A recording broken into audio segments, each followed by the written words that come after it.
नमस्कार दोस्तों, स्वागत है आप सभी का। इस वीडियो में हम देखेंगे कि हाई सी क्या होती है और हाई सीज ट्रीटी क्या है और इसकी क्या इंपॉर्टेंस है, इसकी क्या सिग्निफिकेंस है। काफ़ी ज़्यादा खबरों में थी ये हाई सीज ट्रीटी, इसलिए आपके एग्जामिनेशन के लिए काफ़ी इंपॉर्टेंट है। वीडियो को अंत तक जरूर देखिएगा। चैनल पर नए हो तो सब्सक्राइब अवश्य करिएगा। Politics, economy, GK, geography, science, environment, include की तमाम वीडियोज़ के लिए एक बार हमारी प्लेलिस्ट को जरूर चेक करिएगा। आप किसी भी एग्जाम की तैयारी कर रहे हो, हमारी प्लेलिस्ट और करंट अफेयर की बाकी वीडियोज़ को देख के आपको काफ़ी हेल्प मिलने वाली है। इसे समय निकाल के हमारे चैनल को जरूर चेक करिएगा। चलिए शुरुआत करते हैं हम। देखिए दोस्तों, 1958 की जेनेवा कन्वेंशन के मुताबिक हाई सीज जो हैं उनका मतलब क्या है।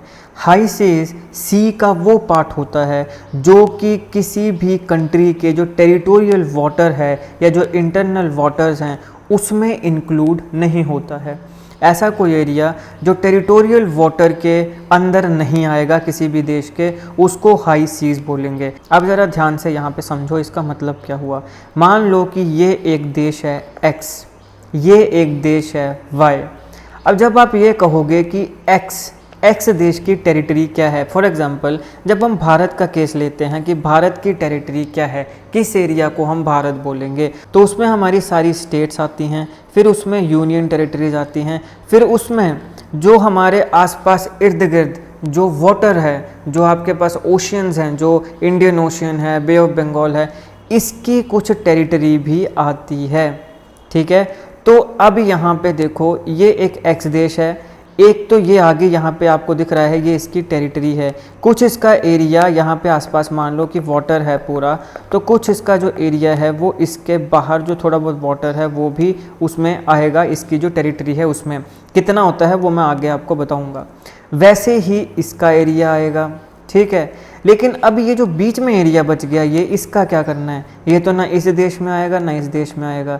तो सी का ये जो एरिया है जो किसी भी देश की टेरिटरी के बीच में नहीं आया, उसको हम क्या बोलेंगे, हाई सीज बोलेंगे। आई होप आपको समझ में आया हो। एक्स देश है, वाई देश है। एक्स देश का एक तो ये जो ज़मीनी जो मतलब जो टेरिटरी है, ज़मीन जो है, फिर उसके बाद यहाँ पे वाटर बॉडी है, यहाँ पे ओशियन है, तो कुछ एरिया ओशियन का है ऐसा जहाँ पे इस देश का कंट्रोल है, वैसा ही यहाँ पर भी है। लेकिन बीच का ये जो एरिया है जहाँ पे किसी देश का कंट्रोल नहीं है, उसको हम क्या कहेंगे, उसको हम कहेंगे हाई सीज। ना तो टेरिटोरियल वाटर ना इंटरनल वाटर। जैसे मान लो इस देश के अंदर होते हैं ना, हमारे देश के अंदर कितनी नदियाँ हैं, छोटे छोटे नाले हैं, वहाँ पर भी तो वाटर है, वो भी हमारे देश का पानी है।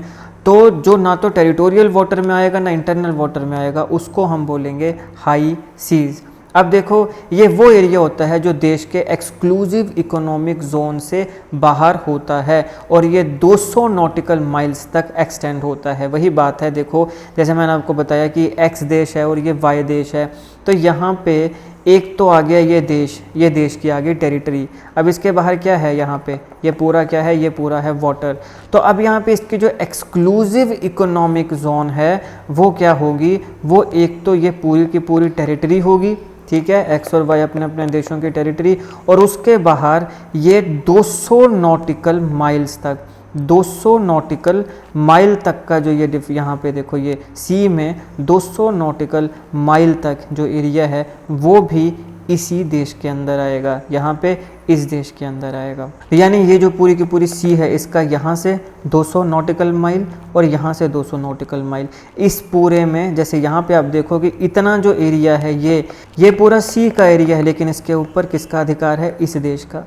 यहाँ पे देखो इस तरफ ये भी सी का एरिया है, इसके ऊपर किसका अधिकार है, इस देश का। मगर ये देखो ये जो बीच वाला एरिया बच गया, ये तो दोनों ही देशों की एक्सक्लूसिव इकोनॉमिक जोन से बाहर आ रहा है। यहाँ पर इसकी इस देश की एक्स देश की एक्सक्लूसिव इकोनॉमिक जोन ख़त्म हो जा रही, वाई देश की एक्सक्लूसिव इकोनॉमिक जोन यहाँ पे ख़त्म हो जा रही, बीच का जो एरिया बच गया ये क्या बन गया, ये बन गया हाई सीज। तो यहाँ पे ये ध्यान रखना है कि जो एक्सक्लूसिव इकोनॉमिक जोन है किसी भी देश की वो कितने एरिया तक, कितने ज़्यादा डिस्टेंस तक एक्सटेंड करती है, 200 नॉटिकल माइल्स तक एक्सटेंड करती है। ये सीधा सवाल पूछा जा सकता है। हमारे भारत के केस में जैसे इंडियन ओशन आता है या आपके पास अराबियन सी है, बे ऑफ बंगाल है, तो भारत से लेके मतलब हमारा जो शोर है वहाँ से लेके 200 नॉटिकल माइल तक का एरिया क्या है, हमारा एक्सक्लूसिव इकोनॉमिक जोन है। नीचे इंडियन ओशियन में, इस तरफ को बे ऑफ बंगाल में, इस तरफ को अराबियन सी में। और 200 नॉटिकल माइल्स को अगर हम किलोमीटर्स में देखें तो 370 किलोमीटर आएगा, यानी कि एक जो शोर है वहाँ से 370 किलोमीटर्स तक का जो एरिया होगा 200 नॉटिकल माइल्स, वो उसी देश का एक्सक्लूसिव इकोनॉमिक जोन आएगा। तो इतने एरिया तक एक नेशन की जुरिस्डिक्शन होती है। ये एक्स देश है, यहाँ पे 370 किलोमीटर यानी कि 200 नॉटिकल माइल तक इसी की जुरिस्डिक्शन है। तो यहाँ पे सी में जितने भी लिविंग और नॉन लिविंग रिसोर्सेज हैं उनके ऊपर किसका अधिकार है? इस देश का अधिकार है।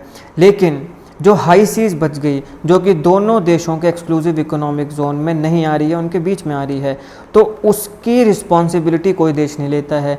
उस एरिया की मैनेजमेंट और उसकी जो रिसोर्सेज हैं उनकी प्रोटेक्शन की जो रिस्पॉन्सिबिलिटी है वो कोई देश नहीं लेता है, क्योंकि वो किसी भी देश की एक्सक्लूसिव इकोनॉमिक जोन में नहीं आ रहा है। लेकिन ये जो एरिया है हाई सीज, इसकी बड़ी ज़्यादा सिग्निफिकेंस है।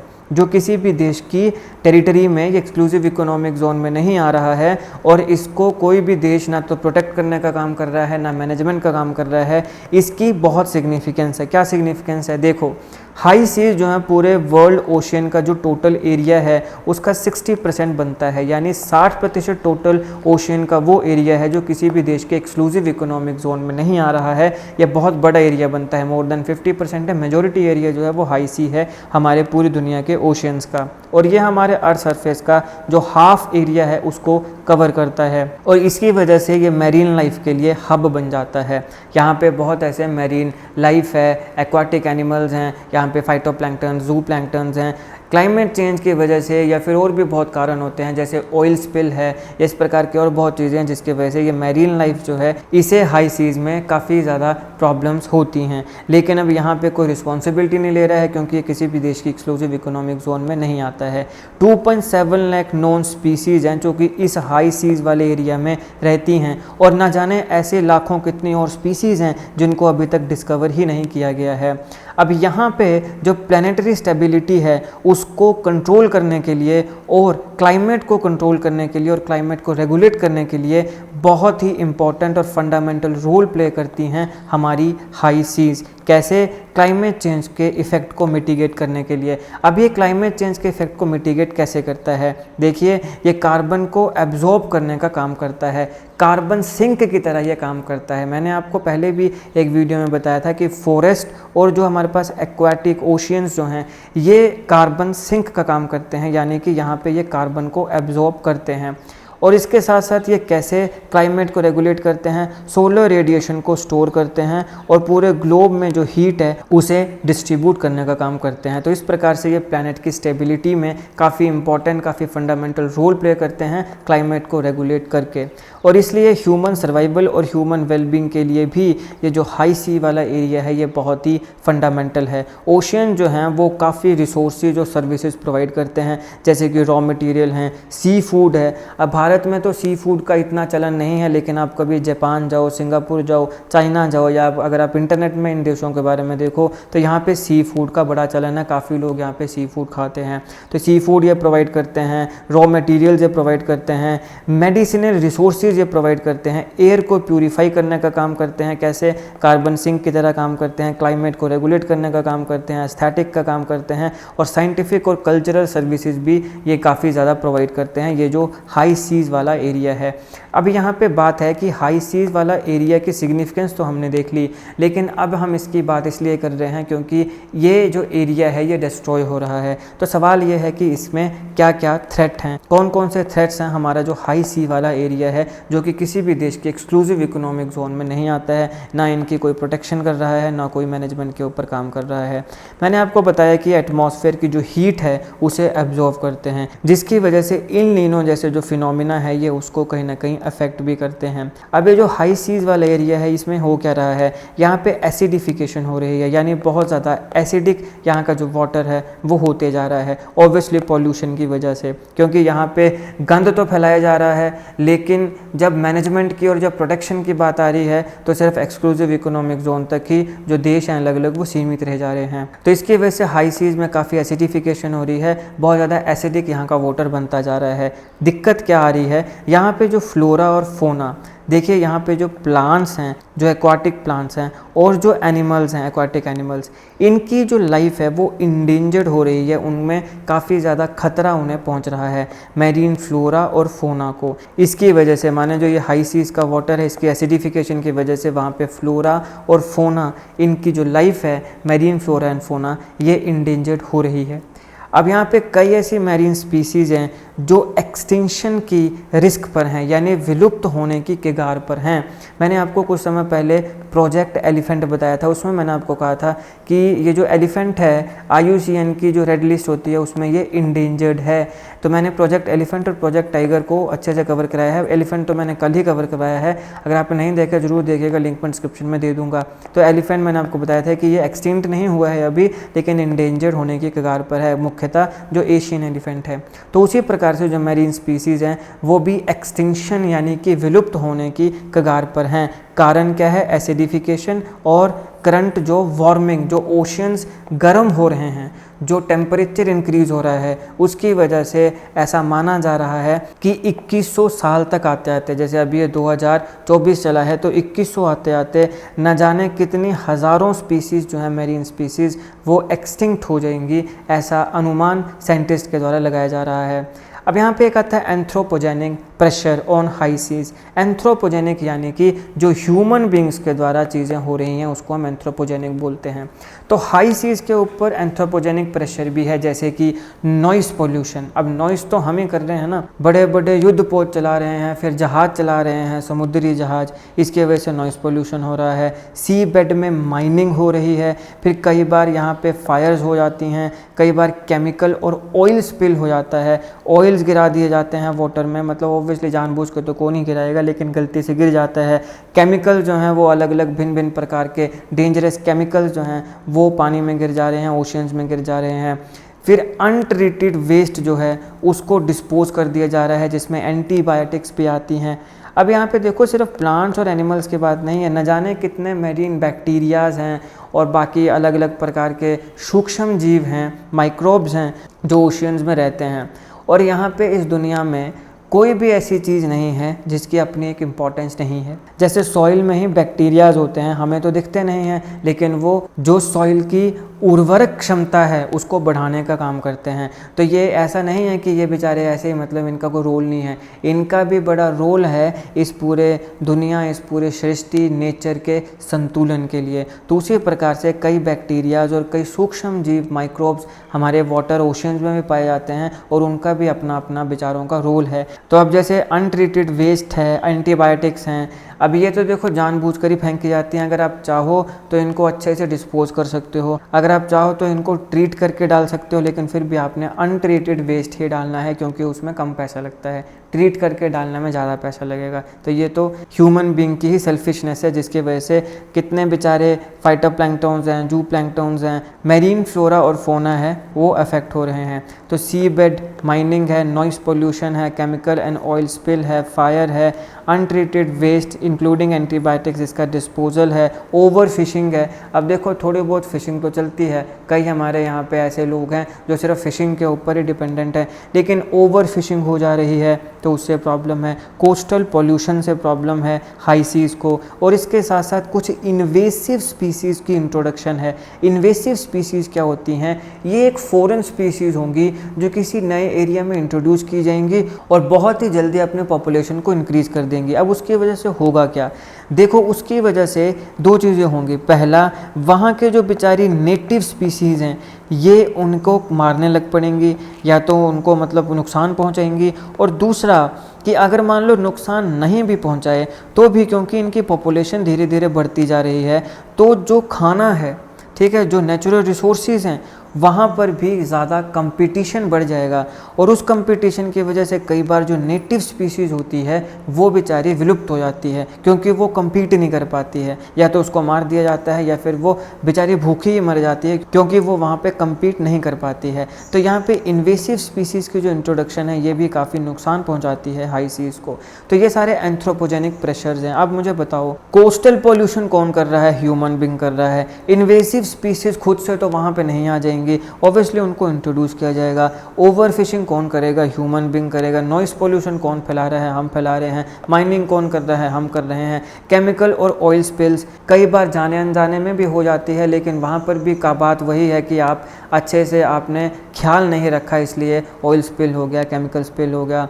फिर यहाँ पे अनट्रीटेड वेस्ट का डिस्पोजल कौन कर रहा है? ह्यूमन बीइंग्स ही कर रहे हैं। तो ये सारे के सारे जो हैं ये हाई सीज के ऊपर एंथ्रोपोजेनिक प्रेशर है, यानी ह्यूमन बीइंग्स के द्वारा प्रेशर डाला जा रहा है। अब काफ़ी अलार्मिंग सिचुएशन इस समय बनी हुई है, मगर उसके बावजूद भी high seas least protected area है। इतनी ज़्यादा प्रॉब्लम्स के बाद भी हाई सीज को कोई प्रोटेक्ट ही नहीं कर रहा है।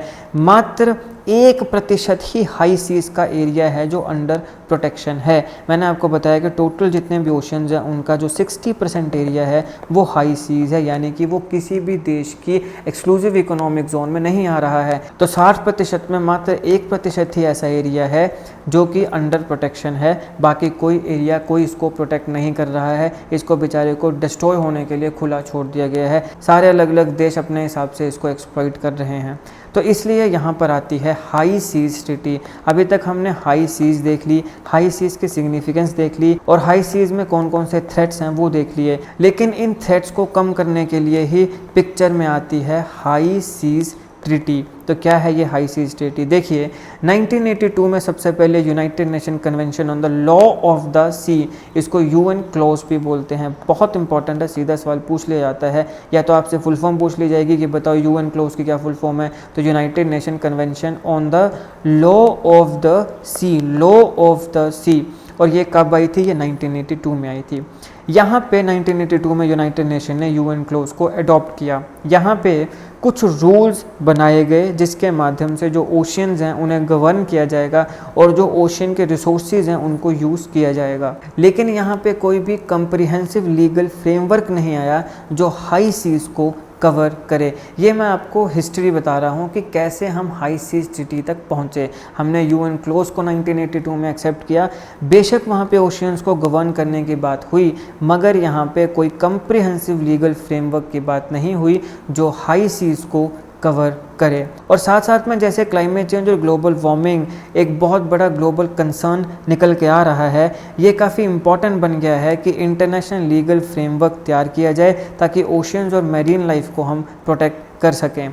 तो इसलिए यूनाइटेड नेशन जनरल असेंबली ने 2015 में डिसाइड किया कि जितने भी अलग अलग देश हैं उनमें हम एक लीगली बाइंडिंग इंस्ट्रूमेंट को डेवलप करेंगे, वो भी विद इन यूएन क्लॉज। यानी यूएन क्लॉज हमारे पास ऑलरेडी है, बस उसी के अंदर हम एक और फ्रेमवर्क को डेवलप करेंगे जो लीगली बाइंडिंग इंस्ट्रूमेंट होगा। ये कब डिसाइड हुआ? यूएनजीए की 2015 यूनाइटेड नेशन जनरल असेंबली के द्वारा 2015 में ये चीज़ डिसाइड हुई। लेकिन अभी यहाँ पे कोविड-19 का पैंडेमिक आया, जिसकी वजह से इस चीज़ के लिए, इस फ्रेमवर्क के लिए जो ग्लोबल रिस्पॉन्स था वो काफ़ी हैम्पर हुआ, क्योंकि दुनिया जो है वो एक बहुत बड़ी महामारी के साथ लड़ना शुरू कर दी, दैट इज़ कोविड-19 पैंडेमिक। कोविड-19 से रिलेटेड सारे इंपॉर्टेंट जीके क्वेश्चंस को मैंने अलग वीडियो में कवर किया है, आपके एग्जामिनेशन के लिए काफ़ी इंपॉर्टेंट है। कोविड-19, इसके म्यूटेशंस, इसके अलग अलग वेरिएंट्स, और फिर जितनी भी वैक्सीन्स आई हैं, कौन से देश ने, कौन सी कंपनी ने कौन सी वैक्सीन दी, जितने इंपॉर्टेंट फैक्ट्स हैं सारे मैंने इस वीडियो में कवर किए हैं।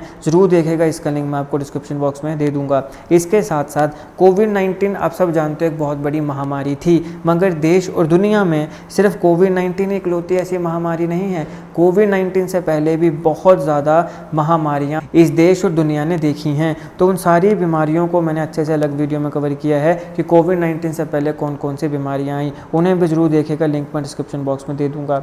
अब 2022 में कोविड-19 थोड़ा थोड़ा कम होने लग पड़ा, तो वहाँ पर यूरोपियन यूनियन ने एक हाई एम्बिशन कोलिशन को लॉन्च किया, जिसने फाइनलाइज किया इस एग्रीमेंट को, या जिसका काम था कि ये जो एग्रीमेंट है इसको जितना जल्दी फाइनलाइज हो सके वो किया जाना चाहिए। तो यहाँ पे बात आई फिर हाई सीज ट्रीटी की। हम इसके कुछ इंपॉर्टेंट फीचर्स को देखते हैं। सबसे पहले access and benefit sharing committee यहाँ पे बनी है। एक ऐसी कमेटी यहाँ पे तैयार की गई जो कि गाइडलाइंस को फ्रेम करेगी और यहाँ पे एक दूसरे देशों के साथ इन गाइडलाइंस को शेयर किया जाएगा। यहाँ पे एक्सेस भी सारों को दिया जाएगा जाएगा और फिर इससे जो बेनिफिट हो गए वो भी सारों तक पहुँचाए जाएंगे। अब यहाँ पे सबसे पहले बात की गई कि हाई सी एरियाज़ जो हैं, यहाँ पे जितने भी मैरीन जेनेटिक रिसोर्सेज हैं, ये सारे स्टेट्स के, यानी स्टेट का मतलब यहाँ पे देश हैं, अलग अलग देश, तो सारे ही देशों के इंटरेस्ट में हैं और ये ह्यूमैनिटी के बेनिफिट के लिए है। सबसे पहले हमें ये बताना पड़ता है लोगों को कि भैया यहाँ पे जो चीज़ें हैं इससे हमारा बेनिफिट है, तभी जो लोग हैं वो यहाँ पे इसको बचाने का प्रयास करेंगे। अगर इसका कोई बेनिफिट ही नहीं होगा तो बचाएंगे ही क्यों? क्योंकि देखो पूरी दुनिया सेल्फिश है, समझ रहे हो ना, सारी के सारी दुनिया सेल्फिश है। जब तक हमें ये नहीं पता चलता कि कोई चीज़ हमारे लिए बेनिफिशियल है तब तक उठते ही नहीं, जागते ही नहीं हैं। तो इसलिए ये बताना ज़रूरी है कि हाई सी का जो एरिया है वहाँ पे जितने भी मैरीन जेनेटिक रिसोर्सेज हैं वो सारे देशों के इंटरेस्ट में हैं, ह्यूमैनिटी के बेनिफिट के लिए हैं। तो इसलिए हमें यहाँ पे इसको प्रोटेक्ट करने की आवश्यकता है। एनवायरमेंटल इम्पैक्ट असेसमेंट, जितने भी सिग्नेटरीज़ हैं उन्हें इन्वायरमेंटल इम्पैक्ट असेसमेंट कंडक्ट करना पड़ेगा कि हमारा एनवायरनमेंट कितने हद तक इम्पैक्ट हो रहा है। तो जितनी भी मैरीन रिसोर्सेज हैं उनके एक्सप्लॉयटेशन से पहले, माने उनके यूज़ से पहले बेसिकली जो एनवायरमेंटल इम्पैक्ट असेसमेंट है वो करने पड़ेगी जितने भी सिग्नेटरीज हैं। कोई भी प्लान्ड एक्टिविटी करने से पहले जो भी मेंबर्स हैं उन्हें अच्छे से जो भी प्रोसेस हो रही है, जो भी एक्टिविटी वहाँ पे हो रही है उसकी स्क्रीनिंग करनी पड़ेगी, उसकी स्कोपिंग करनी पड़ेगी और फिर इम्पैक्ट असेसमेंट करनी पड़ेगी मैरीन एनवायरनमेंट की। उस एरिया की जो अफेक्ट होने वाला है वहाँ पे प्रिवेंशन को आइडेंटिफाई करना पड़ेगा कि अगर ये अफेक्ट हो रहा है तो कैसे इसको प्रिवेंट किया जाए, और पोटेंशियल जो एडवर्स इफेक्ट्स हैं उनकी मैनेजमेंट के ऊपर भी काम करना पड़ेगा। इसके साथ साथ इंडिजिनस कम्युनिटी जो है उनका कंसेंट लेना आवश्यक है। देखो ऐसी बहुत सी अलग अलग कम्युनिटीज़ होती हैं जो मैरीन सोर्सेज के ऊपर डिपेंडेंट हैं, अपने लिवलीहुड के लिए भी कई ऐसे लोग हैं जो मैरीन रिसोर्सेज के ऊपर ही डिपेंडेंट हैं। तो उन्हें कोई प्रॉब्लम ना आए, जो इंडिजिनस कम्युनिटीज़ है वहाँ पे उनका कंसेंट लेना भी बड़ा ज़रूरी है। तो मैरीन रिसोर्सेज ऐसे एरियाज़ में जो नेशनल जुरिस्डिक्शन के बियॉन्ड हैं, यहाँ पे बात हो रही है हाई सीज़ की। तो हाई सीज़ में जो एरिया आता है वहाँ पे अगर कोई भी इंडिजिनस पीपल या लोकल कम्युनिटी रहती है तो उनसे कंसेंट लेने की आवश्यकता है। यहाँ पे फ्री प्रायर मतलब काम करने से पहले कंसेंट लेना पड़ेगा, और वो जो कंसेंट है उसके बारे में इन्फॉर्म भी करना पड़ेगा, अप्रूवल लेना पड़ेगा, और वहाँ पे जो इंडिजिनस कम्युनिटी है उसे इन्वॉल्व भी करना पड़ेगा, तभी उनका कंसेंट मिलेगा। और जब कंसेंट मिलेगा तभी मैरीन रिसोर्सेज को एक्सप्लॉइट किया जा सकता है। कोई भी देश ऐसा नहीं है जो मैरीन जेनेटिक रिसोर्सेज के ऊपर अपना एकाधिकार जता सकती है ऐसे एरियाज़ में जो नेशनल जुरिस्डिक्शन के बियॉन्ड आते हैं, यानी कि जो हाई सीज़ मैंने आपको पहले बताया। वहाँ पे कोई भी ऐसा देश नहीं है जो अपना अधिकार बता सकता है, वहाँ पे किसी का अधिकार नहीं है। फिर आता है क्लियरिंग हाउस मैकेनिज़्म। अब देखो जितने भी इस ट्रीटी के मेंबर्स हैं उन्हें क्लियरिंग हाउस मैकेनिज़्म को प्रोवाइड करना पड़ेगा, इस्टेब्लिश किया जाएगा। यहाँ पे इसका जो ऑब्जेक्टिव है वो रिसर्च है, जोग्राफिकल एरिया की कलेक्शन है, और नेम्स ऑफ स्पॉन्सर्स जो हैं इन सारों को बताना पड़ेगा। Clearing house mechanism. फंडिंग की अगर हम बात करें तो स्पेशल फंड यहाँ पे इस्टेब्लिश किया गया है जो कि कॉन्फ्रेंस ऑफ पार्टीज़ में फिक्स किया जाएगा, और कॉन्फ्रेंस ऑफ पार्टी ही इस ट्रीटी की क्या फंक्शनिंग है उसे ओवरसी करेगा, उसको देखेगा। अगर हम बात करें इसकी सिग्निफिकेंस की कि हाई सीज़ ट्रीटी की क्या सिग्निफिकेंस है, इसके इंपॉर्टेंट की फीचर्स तो हमने देख लिए। सिग्निफिकेंस क्या है, देखो ये जो ट्रीटी है ये काफ़ी सिग्निफिकेंट, काफ़ी इंपॉर्टेंट है। UNCBD convention on biological diversity, इसके जो टारगेट हैं इसे अचीव करने के लिए COP15 के अंडर अलग अलग जो देश हैं वो एग्री हुए कि 2030 तक 30% जो एरिया है ओशियन का, पूरे ओशियन का जो 30% एरिया है, भले ही वो किसी देश के एक्सक्लूसिव इकोनॉमिक जोन में आए या ना आए, लेकिन पूरी दुनिया में जितने ओशियंस हैं उनका 30% एरिया को हम प्रोटेक्ट करेंगे। कब तक? 2030 तक। तो यहाँ पे UNCBD का जो एम है, जो टारगेट हैं कन्वेंशन ऑन बायोलॉजिकल डाइवर्सिटी के जो टारगेट हैं उसको अचीव करने में भी ये ट्रीटी काफ़ी इंपॉर्टेंट है। तो ये इसकी बहुत ही इंपॉर्टेंट सिग्निफिकेंस है। और इसके साथ साथ और सिग्निफिकेंस तो आप हमने ऑलरेडी डिस्कस कर ही ली। जैसे आप कह सकते हो कि भैया वहाँ पे कितने ज़्यादा मैरीन फ्लोरा है, मैरीन फोना है, उसको बचाना ज़रूरी है। फाइटोप्लैंक्टन, ज़ूप्लैंक्टन्स को बचाना ज़रूरी है। इकोसिस्टम को बचाना जो है वो बहुत ज़रूरी है। क्यों ज़रूरी है? क्योंकि मैंने आपको बताया कार्बन सिंक का भी काम कर रहा है, पूरे प्लैनेट में संतुलन बनाने का काम कर रहा है, कार्बन सिंक का काम कर रहा है, क्लाइमेट चेंज को मिटिगेट करने का काम कर रहा है। तो हमें जब इतने ज़्यादा बेनिफिट्स इसके मिल रहे हैं, उसके बावजूद भी अगर हम इस एरिया को, हाई सीज के एरिया को प्रोटेक्ट नहीं करें, अच्छे से मैनेज नहीं करें, तो हमसे बड़ा बेवकूफ़ तो कौन ही होगा। तो इसलिए यहाँ पे प्रोटेक्ट करने की बात हो रही है और जिसको प्रोटेक्ट करने के लिए ही हाई सीज ट्रीटी आई है। तो ये इस लेक्चर का एनालिसिस। आई होप आपको वीडियो अच्छी लगी हो। अगर आपको अच्छी लगे तो लाइक करिएगा, शेयर करिएगा। हाई सीज ट्रीटी के साथ साथ एक और इम्पॉर्टेंट ट्रीटी काफ़ी खबरों में थी, ग्लोबल प्लास्टिक ट्रीटी।